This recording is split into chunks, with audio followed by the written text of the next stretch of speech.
This channel does not promote any violent, harmful, or illegal activities. All content provided by this channel is meant for an educational purpose only.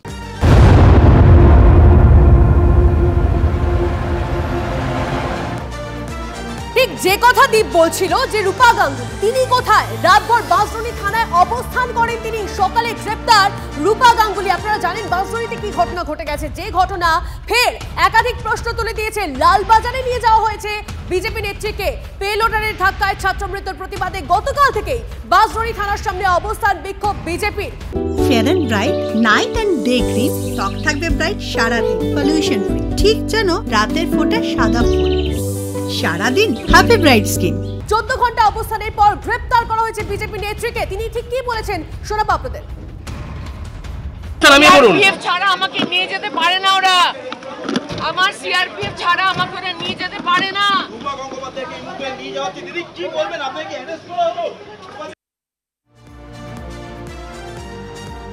Police commissioner গ্রেপ্তারের পর তিনি কি বলেছেন শোনাবো আপনাদের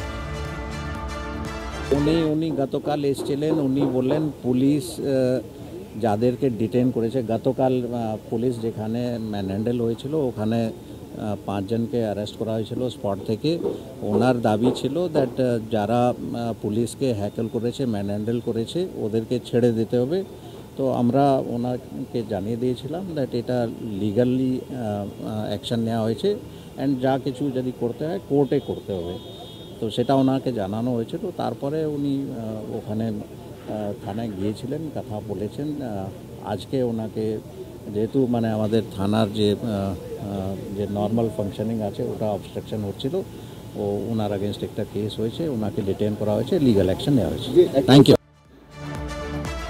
পেলোডারের ধাক্কায় class 9-এর পড়ুয়ার মৃত্যুর 24 ঘন্টা পেরিয়ে গেছে এখনো ধরা পড়েনি ঘাতক গাড়ির চালক কবে গ্রেপ্তার হবে মূল অভিযুক্ত গতকাল কাউন্সিলরের বিরুদ্ধে ক্ষোভ উগরে দেন এলাকার সাধারণ মানুষ দুর্ঘটনার পর থেকে কেন তৃণমূল কাউন্সিলর এলাকায় আসেননি প্রশ্ন তুলছেন স্থানীয় বাসিন্দারা এই মুহূর্তে আমাদের সঙ্গে আমাদের দুই সহকর্মী প্রদীপ্ত কান্তি রয়েছেন এবং সোমা দাস আমার সঙ্গে রয়েছেন আমি শুরুতেই প্রদীপ্ত কান্তির কাছে যাই প্রদীপ্ত এলাকার মানুষরা গতকাল থেকে 24 ঘন্টা কেটে গেছে বারবার ক্যামেরার সামনে একটাই প্রশ্ন করছেন তৃণমূল কাউন্সিলর স্থানীয় যে কাউন্সিলর তিনি কেন একবারের জন্য ঘটনাস্থলে আসছেন না কোথায় কাউন্সিলর এই মুহূর্তে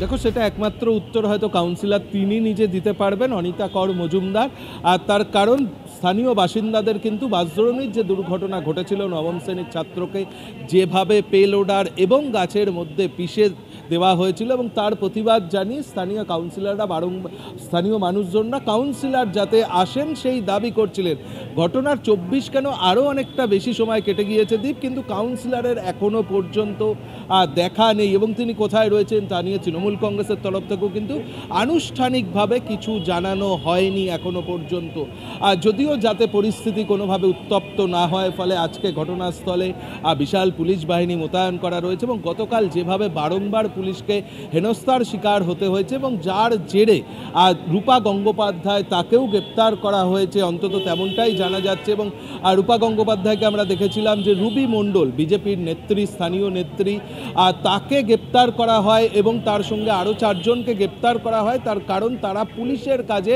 বাধাদান করছিলেন কোথাও অ্যাসিস্ট্যান্ট কমিশনারকে আক্রমণ করার চেষ্টা হয় ওসিকে আক্রমণ করার চেষ্টা হয় এই সমস্ত বিষয় লিগাল স্টেপ পুলিশের তরফ থেকে নেওয়া হয়েছিল এবং সেই কারণে রূপা গঙ্গোপাধ্যায়ের দাবি ছিল এই রুবি মণ্ডলদেরকে ছেড়ে দিতে হবে এবং দুর্ঘটনার সঙ্গে যারা জড়িত অর্থাৎ সেই অভিযুক্ত চালককে গ্রেপ্তার করতে হবে এই মূলত দুটো দাবি নিয়ে তিনি বাঁশদ্রোণী থানায় অবস্থানে বসেন তিনি বসে পড়েন এবং সারা রাত থাকার পর 13-14 ঘন্টা কাটার পর পুলিশের তরফ থেকে যেমনটি তুমি শোনালে কিছুক্ষণ আগে কলকাতা পুলিশ কমিশনার মনোজ ভার্মা যে কথা বললেন যে থানার যে সাধারণ কাজকর্ম যে স্বাভাবিক কাজকর্ম সেখানে কোথাও অবস্ট্রাকশন তৈরি করছিলেন বিজেপির এই নেত্রী এবং সেই কারণে তার বিরুদ্ধে ব্যবস্থা নেওয়া হয়েছে এবং আমরা যা জানতে পারছি হয়তো রূপা গঙ্গোপাধ্যায়কে কিছুক্ষণের মধ্যে প্রয়োজনীয় যে সেদিকে আমাদের নজর থাকবে প্রদীপ্ত আপাতত তুমি আমাদের সঙ্গে থাকো তবে এই মুহূর্তে এই গোটা ঘটনা নিয়ে মানে বাঁশদ্রোণী দুর্ঘটনায় এক পড়ুয়ার মৃত্যু নিয়ে কলকাতার পুলিশ কমিশনার তিনি কি প্রতিক্রিয়া জানিয়েছেন শোনাবো আপনাদের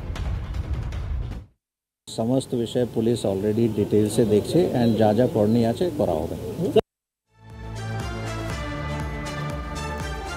স্কুল পড়ুয়ার প্রাণের বিনিময়ে হুঁশ ফিরল প্রশাসনে। অবশেষে তড়িঘড়ি রাস্তা মেরামতে নামল প্রশাসন।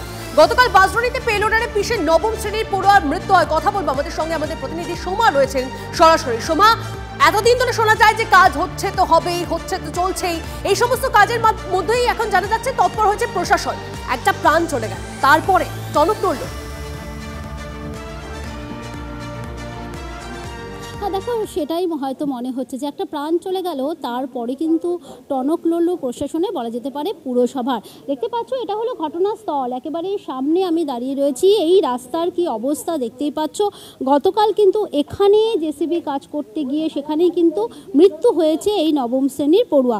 তারপর কিন্তু আমরা দেখলাম যে দিনভর কিন্তু প্রচুর মানুষজন তারা বিক্ষোভ দেখিয়েছেন, বিজেপির তরফ থেকেও বিক্ষোভ দেখানো হয়েছে। অবশেষে আজ সকাল থেকে এই যে ঘটনাস্থল সংলগ্ন যে সমস্ত রাস্তা আছে, সেই সমস্ত রাস্তাগুলো কিন্তু মেরামতির কাজ শুরু হয়েছে। আমি একটু দেখাতে বলবো আমার ক্যামেরা পার্সন দীপঙ্করকে যে এই যে রাস্তাতেই দুর্ঘটনা ঘটেছে তার ঠিক পাশে যে সমস্ত রাস্তাগুলো রয়েছে, সেই রাস্তাগুলোতে কিন্তু এই মুহূর্তে পুরসভার তরফ থেকে কিন্তু কাজ শুরু হয়েছে। সেই ছবি দেখা যাচ্ছে যে এই কাজ শুরু হয়েছে।